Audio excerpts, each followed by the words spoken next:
सांगताना मला लय वाईट वाटतो, पण नक्की तो विषय काय झालता सगळा सांगतो, त्यासाठी ब्लॉग पूर्ण बघा. जुनं दिवं लिकीच झालतं म्हणून आलतो नवीन दिवं घ्यायला. चेकिंग केल्याशिवाय मी कुठलीच वस्तू नाही घेत, मग मारली दारू. सामान घ्यायचा होता तो घेतला ना, घरी गेलो ना वापस पाडग्यात आलो तो यो काय विषय झालाय. नशीब मी तिथं होतो म्हणून या सगळा रेकॉर्ड करायला भेटला, नाही तर यो कोणालाच विषय समजला नसता. तिथं झाला असा का समोरासमोर आलती रिक्षा आणि स्कूटी, जागा कुठल्याच गाडीला झाला नव्हती.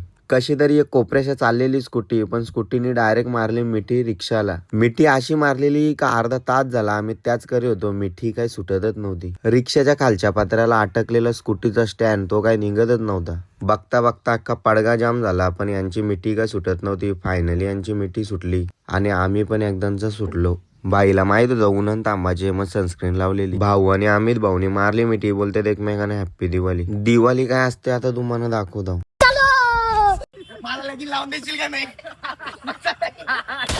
तसाच घरी आलो ना, आलो शारदा फार्म हाऊसला. यो क्रिसमसचा दारा बघा झगमग करू होता, अख्ख्या घरा लाइटिंग लावलेली. अख्खा फार्म हाऊस लाइटिंग खाली चमकवलेलं. आम्ही आतमध्ये तर नाही गेलो, पण बाहेरच्याच बागला इकडे बारीक पोरानं खेळाला पण यो आपला सस्त्यावाला बाहुबली कुत्तत कुत्तत काय नव्हे, पण गेट खोलला. बायडी पण आपली काय ऐकत नाही, दिव्यावर लावते फटाकऱ्या ना आताशा फेकते. स्वप्नीने लावलेलं रॉकेट आता यो चंद्रावर जाईल, नाही रे इथंच फुटला. दिप्या बाई पण नाही ऐकत, हातात फटाकऱ्या वाजवतो. यानं मजा तरी काय ते हातात वाजवायला, एकदा फुटला ना तेव्हा समजल. रिदानच्या चड्डीतच टाकली फटाकरी, आता काय करा नाही रिदानचा. सोन्या घरच्या काहीतरी शिका, अशा लावायच्या असतात फटाकऱ्यांना पालाचा ना, तुम्ही वाजवते ना हातान. आता सण आल्यात तर बोल केस कापावा, केस कापायला गेलो तर बघतो तो वारलत नाही, मग दाढीच कापली.